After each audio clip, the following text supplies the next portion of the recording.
Ang ginagawa mo dyan? Ha? Tabi ka dyan, bubuksan natin yun. Wow! Yan guys, ang merienda namin ni Haru. Ay, si Haru nag-aabang. Kyo. Ay, si Lukyo nag-aabang din.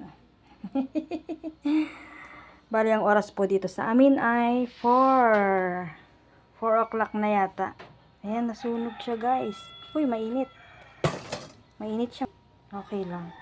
Then, stay muna natin siya dyan ng ilang segundo para medyo mag-warm yung init. Kasi mainit po siya yun. Hindi mo siya basta mangunguya-nguya. Ayan guys, ang aming merienda for today. Spanish bread. Ayan. 6 pieces lang po yan. Bali, tig-dalawa kami dyan ni Mr. at saka ni Bagets. Kaso wala si Bagets. Wala rin si Mr. Naka-duty siya.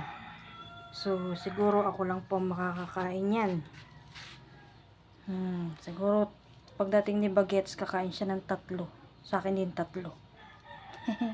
Yan, stay po muna natin dito para siya ay lumamig. Mamaya po magtitimpla ako ng gatas. Bunutin po natin ang saksak.